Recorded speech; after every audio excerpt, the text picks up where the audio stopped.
ষষ্ঠ শ্রেণীর প্রিয় শিক্ষার্থীবৃন্দরা কেমন আছো? আশা করি সবাই ভালো আছো, সুস্থ আছো। আমরা আজকের ক্লাসে তোমাদের সবাইকে স্বাগত জানাচ্ছি। তোমাদের আজকের ক্লাসে বরাবরের মতোই তোমাদের সাথে আছি আমি মুমতাহিনা মুস্তারি, তোমাদের বিজ্ঞান শিক্ষক। আজকে চলো বিজ্ঞান বইয়ের কোন অনুশীলনী কোন অভিজ্ঞতাটা আমরা পড়বো? মনে আছে তোমাদের কোনটা পড়ছিলাম? আমরা পড়ছিলাম যে পঞ্চম অভিজ্ঞতা, চলো নৌকা বানাই। তো এই অভিজ্ঞতার আজ আমরা তৃতীয় সেশনের ক্লাসটি করব। আমরা দ্বিতীয় সেশন পর্যন্ত করে ফেলেছি, আজকে আমরা তৃতীয় সেশনের ক্লাসটি শুরু করি। চলো। তো তোমরা আগের ক্লাসে তো দেখেছো যে তরল পদার্থে অর্থাৎ পানিতে কিছু বস্তু ডুবে যায়, কিছু বস্তু ভেসে থাকে, আবার কিছু বস্তু কি হয়, নিমজ্জিত অবস্থায় ভাসে। অর্থাৎ এর বেশিরভাগ, যেমন এই যে এই বস্তুটা, এটা কেমন যে বেশিরভাগ অংশ পানির নিচে আছে আর উপরে তলটা শুধু পানি বরাবর আছে, তাই না? তাহলে এটাকে এইভাবে থাকাটাকে বলা হয় নিমজ্জিত অবস্থায় ভাসা। এটা দেখো অনেকটা উপরে আছে পানির উপরে, এটাও পানির উপরে অনেকটুকু আছে, তাহলে এগুলোকে আমরা বলতে পারি ভেসে থাকা। আর যেটা একেবারে পানির নিচে থাকবে সেটাকে আমরা বলতে পারি ডুবে যাওয়া। তাহলে আমরা আগের ক্লাসে দেখেছি যে পানির মধ্যে কিছু বস্তু ডুবে যায়, কিছু বস্তু ভেসে থাকে, কিছু বস্তু আবার নিমজ্জিত অবস্থায় থাকে, তাই না? তাহলে সকল বস্তুই কি এরকম থাকে?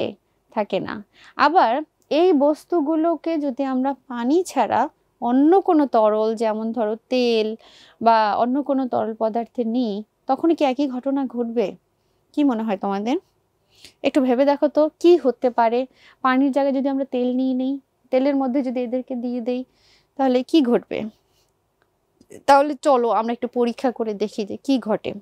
তাহলে এই পরীক্ষাটা করতে হলে পানির মতো অন্য কোনো তরল পদার্থে কোনো বস্তু ছেড়ে দিলে এটি ভাসে, ভেসে থাকে, না ডুবে যায়, নাকি নিমজ্জিত অবস্থায় ভাসে, কি অবস্থা হয় পদার্থটির, এটা বোঝার জন্য চলো আমরা একটা পরীক্ষা করি।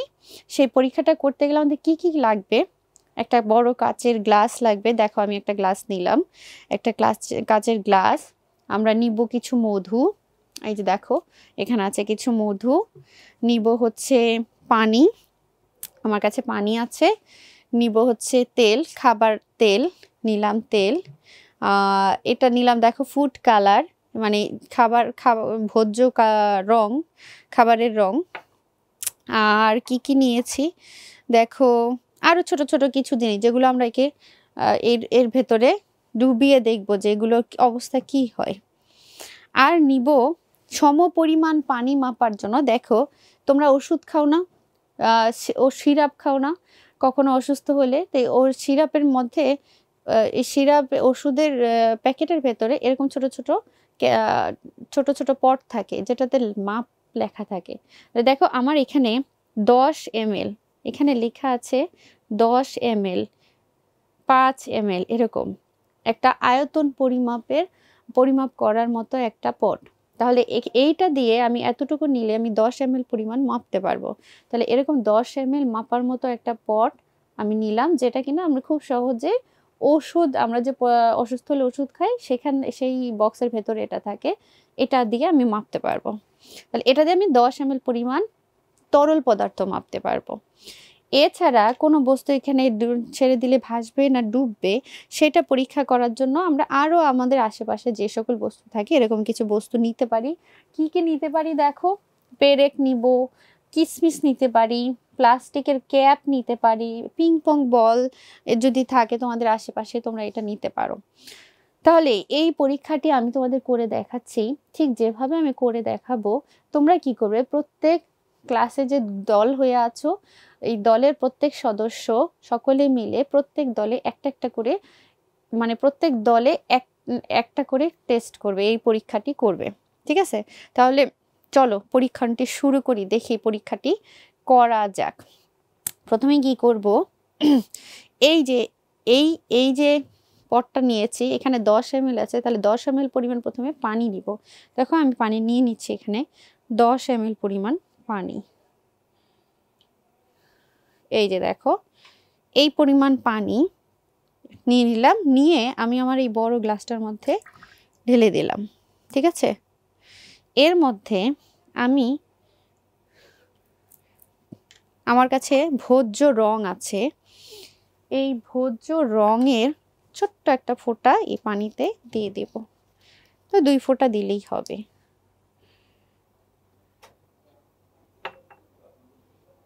দিয়ে দিলাম, দেখো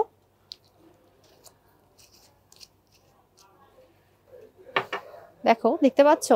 তাহলে কি হয়ে গেল? নীল কালারের একটা পানি হয়ে গেল। ওকে, তাহলে এখন কি করব, এই পানিতে এই যে 10 ml পানি নিয়েছি, এতে 10 ml মধু ঢালবো। এই ঠিক যে পরিমাণ পানি নিয়েছিলাম সেই পরিমাণ মধু। তাহলে এই যে আমার কাছে মধু আছে, তোমাদের বাসায় নিশ্চয়ই অনেকের বাসায় মধু থাকে, নিয়ে ঠিক একই পরিমাণ যতটুকু পানি নিয়েছিলে ঠিক ততটুকু পরিমাণ মধু নিবে। নিলাম, নিয়ে এখন কি করব, এই গ্লাসের মধ্যে সাবধানে আস্তে আস্তে ধীরে ধীরে আমরা এর মধ্যে ঢেলে দেব। দেখো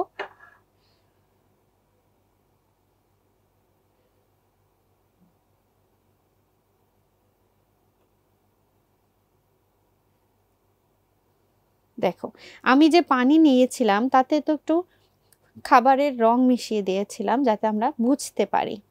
তাহলে যে পানি নিলাম সেটা ছিল নিচে, এখন দেখো যখনই আমি মধু ঢেলে দিলাম, কালার দেখতে পাচ্ছ?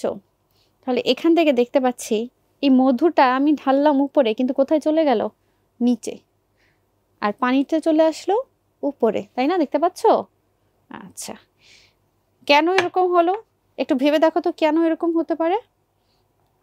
এখন আমরা আরেকটা জিনিস নিব, সেটা হচ্ছে আমরা যে তেলটা খাই, রান্না করার যে তেল আছে, আমরা ঠিক সমপরিমাণ যেই পরিমাণ মধু নিয়েছিলাম ঠিক সেই পরিমাণের তেল নিব এখানে। অর্থাৎ কতটুকু নিব? 10 ml তেল। তাহলে এটাতে 10 ml তেল আছে, আবারও খুব সাবধানে আমরা এটার মধ্যে ঢেলে দিব।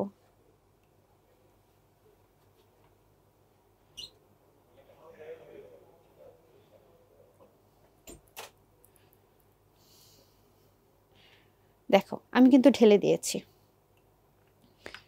এইবার দেখো তো কি ঘটনাটা ঘটলো, দেখতে পাচ্ছ? সবার নিচে কিন্তু কি চলে গেল? মধু। তেলটা কোথায়? দেখো উপরে আমরা হলুদ হলুদ রং একটা কিছু দেখতে পাচ্ছি। তাহলে এই যে একটা ঘোলা ঘোলা রং দেখতে পাচ্ছি, এইটা ছিল আমার তেল। আর এই মাঝখানে পানিটা কোথায় চলে গেল? এই দুটার মাঝখানে। আচ্ছা, কেন এমন হলো বলো তো? এর কারণ বুঝতে পারছো কি হতে পারে? তোমাদের মাথায় কি এসেছে যেটা কি? এর কারণ হচ্ছে এর মধ্যে এই মধুটা ছিল সবচেয়ে ভারী। আমরা সাধারণত জানি ভারী জিনিস নিচে থাকে, হালকা জিনিস উপরে থাকে, তাই না? তাহলে এর মধ্যে সবচেয়ে ভারী ছিল মধু। সেই জন্য আমি একই পাত্রে ঢালার পরও মধুটা চলে গেছে নিচে। তার থেকে কম ভারী হচ্ছে পানি, সেজন্য তার উপরে পানি। পানি থেকেও তেল হচ্ছে আরো হালকা, সেজন্য তেলটা কিন্তু উপরে ভাসছে। দেখেছো? তোমাদের বাসায় যখন তরকারি রান্না হয় তখন তরকারিতে তেল দিলে তরকারির উপরে দেখবা তেল ভাসছে, আর তরকারির ঝোলটা নিচে থাকে। তার মানে কি, এই ঝোলের থেকে তেলটা নিশ্চয়ই হালকা, ভারী কম, সেজন্য ওই ঝোলের উপরে তেল ভাসে, তাই না? এটাও কিন্তু অনেকটা সেরকম, যে নীল রঙের পানিটা এটা কিন্তু ঝোলের মতো না। তাহলে এখানে আমরা দেখতে পাচ্ছি যে তিন ধরনের তরল আছে একে অপরের উপরে ভাসছে। তার মানে যে সবচেয়ে হালকা, যে সবচেয়ে কম ঘন, যার ঘনত্ব কম, সে থাকবে সবার উপরে, আর যে সবচেয়ে বেশি ঘন সে থাকবে সবার নিচে। এবং পর্যায়ক্রমে নিচে সবচেয়ে ঘনত্বের বস্তুটা নিচে, এবং আস্তে আস্তে আস্তে যত উপরের দিকে যাওয়া যাবে কম ঘনত্বের বস্তু তত উপরে থাকবে। ঠিক আছে? তাহলে এখান থেকে আমরা তো এইটুকু ধারণা পেয়ে গেছি। এখন চলো আমরা কিছু পরীক্ষা করে দেখি যে এর মধ্যে কোন বস্তুগুলো ভেসে থাকে, কোন বস্তুগুলো ডুবে যায়, আর কে কোথায় থাকে। তাহলে আমরা কি করতে পারি? প্রথমেই আমরা কি কি নিব? এই যে দেখো এখানে লেখা আছে, এখন ওই পাত্রে সাবধানতার সঙ্গে প্রথমে একটা পেরেক ঢালি। আমাদের কাছে কিন্তু একটা পেরেক ছিল, পেরেক তো ছিল, এই পেরেকটা আমরা ঢেলে দেবো। এই যে দেখো ছোট্ট একটা পেরেক ছিল, এই পেরেকটা আমরা ধীরে এর ভেতরে ঢেলে দেব। দিয়ে দেখব ঠিক কোথায় গেল। ওই যে দেখো একদম নিচে, এই যে নিচে আমি দেখতে পাচ্ছি একদম নিচে চলে গেছে। তার মানে পেরেকটা তেলের ভেদ করে, পানি ভেদ করে, মধু ভেদ করে একদম নিচে তলানিতে চলে গেছে। তার মানে জিনিসটা এত ভারী, এর ঘনত্ব এত বেশি যে একদম নিচে চলে গেল। আচ্ছা, আরও দেখি যে আসলে কি কি ঘটনা ঘটে। এবার ধরো আমরা কি নিতে পারি, কিসমিস। হ্যাঁ, আমার কাছে কিসমিস আছে। তোমাদের বাসায় অনেকেই পায়েস, পিঠা পায়েস রান্না করার সময় কিসমিস ব্যবহার করে না? দেখো আমার কাছেও কিন্তু কিসমিস আছে। তাহলে আমি কিসমিসের দানা নিয়ে নিলাম। আমার কাছে কিচমিচের দানা আছে, একটা কিচমিচ নিলাম। নিয়ে এখন কি করবো, খুব সাবধানের মধ্যে ঢালবো। ঢেলে দেখবো তো কি হয়, এটা কোথায় যেয়ে তা পড়ে। কিচমিচটা কিন্তু, এই কিচমিচ কিন্তু মধুর নিচে যায়নি। এই কিচমিচ কি হচ্ছে, তেল ভেদ করে পানিতে আছে, কিন্তু পানির নিচে মধুতে যেতে পারেনি। এটা আমি এখান থেকে, তোমরা তো সাইড থেকে বুঝতে পারছো না, আমি এখান থেকে দেখতে পাচ্ছি যে এই কিসমিসটা তার কাটা আমার যে পেরেকটা ছিল, পেরেকের উপরে ভাসছে। অর্থাৎ এই কিসমিসটা ঠিক এই মধু আর হচ্ছে নীল রঙের পানি, এই দুটার উপরে, মধুর উপরে নীল রঙের পানির নিচের দিকে আছে। তার মানে এটা কিন্তু ভাসছে, মধুর উপরে ভাসছে। এবার আমরা কি নিব, এরপরে কি আছে, প্লাস্টিকের বোতলের ক্যাপ। আচ্ছা, আমাদের কাছে প্লাস্টিকের বোতলে একটা ক্যাপ আছে। তাহলে এই যে ক্যাপ, এই ক্যাপটা খুব সাবধানে, এখন এটা না, আমরা একটু লাল ক্যাপটা, এটা কালারফুল, এটা ধারি। তাহলে খুব আস্তে করে এটাকে ঢেলে দিই। এই দেখো, এটা কিন্তু নিচে যায়ই নেই। কোথায়, তেলের উপরে ভাসছে না? তার মানে এটা নিতে গেল না, শুধুমাত্র তেলের, তাও পুরোটা না, কিছু অংশ তেলের ভেতরে, কিছু অংশ উপরে, আর একদম পুরো পানির উপরে। তেলের ভেতরে কিছুটা ঢুকতে পারলো, কিন্তু পানির ভেতরে সে আর ঢুকতে পারেনি। যে দেখো এই দিক দিয়ে ভালো করে বোঝা যাচ্ছে, ঠিক আছে? আচ্ছা, আর কি দিয়ে দেখতে পারি, একটা পিং পং বল, আমার কাছে একটা পিং পং বলও আছে। বলটা কোথায় গেল?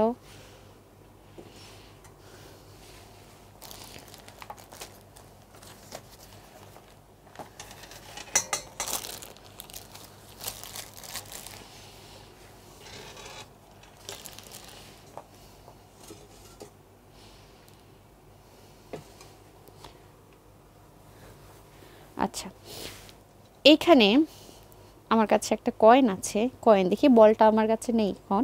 তাহলে তোমরা কি করবে, এরকম তোমাদের আশেপাশে যে জিনিসগুলো আছে সেগুলো নিয়ে দেখতে পারো। তাহলে কয়েনটা আমি এখন দিয়ে দেখি, এখানে কয়েনটা কোথায় যায়।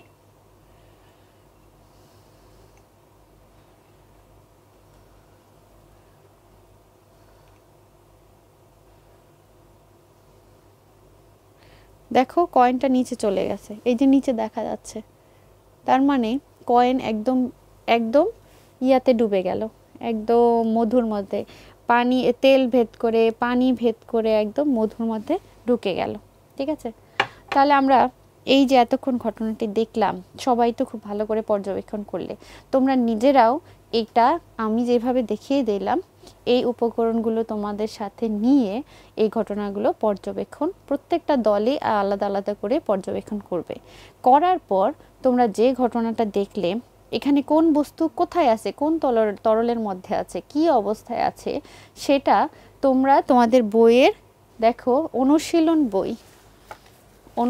বইয়ের পৃষ্ঠা 48, অনুশীলন বইয়ের এই যে দেখতে পাচ্ছি স্ক্রিনে লেখাই আছে 48 পৃষ্ঠার নিচে, দেখো একটা 48 পৃষ্ঠার নিচে যে ছকটা আছে তার উপরে একটা খালি জায়গা আছে। এই জায়গায় তোমরা ঠিক এইভাবে গ্লাসের ভেতরে যে তরলগুলো নিয়েছো সেই তরলের ছবি আঁকবে। আমি তো অল্প নিয়েছি, তোমরা একটু বেশি নিতে পারো, কিন্তু সবগুলো সমপরিমাণে নেবে। নিয়ে এই তরলের মধ্যে কোন জিনিসটা কোন জায়গায় আছে সেই জায়গায় ছবিগুলো এঁকে ফেলবে। তার মানে এখানে একটা গ্লাসের ছবি আঁকবে, সেখানে মধু, তারপর তেল, পানি, তারপর তেল, যেটা যেভাবে আছে সেইভাবে ছবি এঁকে একটু কালার করে দিও, তাহলে বোঝা যাবে। এরপরে কিশমিশটা কোন জায়গায় আছে, মধুর মধ্যে না পানির মধ্যে না তরলে, তারপর এই ক্যাপটা কোথায় আছে, এরপর যা যা আমরা দিয়েছি সে সবগুলো কোথায় আছে সেটা বুঝে তোমরা এখানে দিয়ে ছবিগুলো আঁকবে। এই যে পিং পং বল আছে, আমরা যদি এই বলটাও যদি এখানে দিতাম তাহলে কি হতো, এই দেখো বলের অবস্থা। বলটা কিন্তু কিছু অংশ ভাসছে, কিছু অংশ ডুবে গেছে।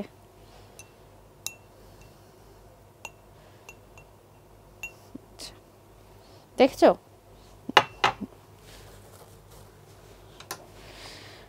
তাহলে সবাই এই ছবিটা এঁকে ফেলো, তোমাদের জন্য সময় থাকছে 10 মিনিট।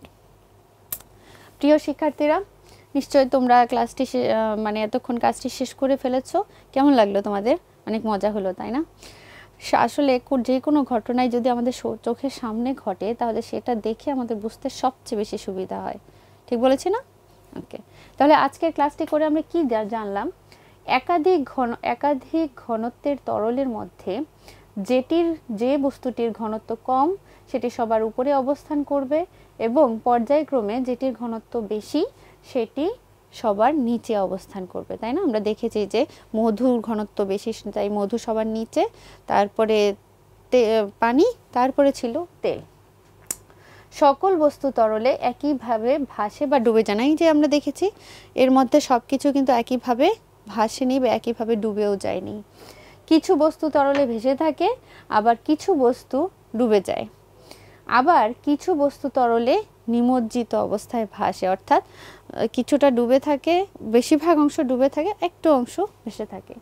আবার দেখেছি ভিন্ন ভিন্ন তরলে কোনো বস্তুর ভাসা এবং ডুবে যাওয়ার ঘটনাও কিন্তু ভিন্ন হয়।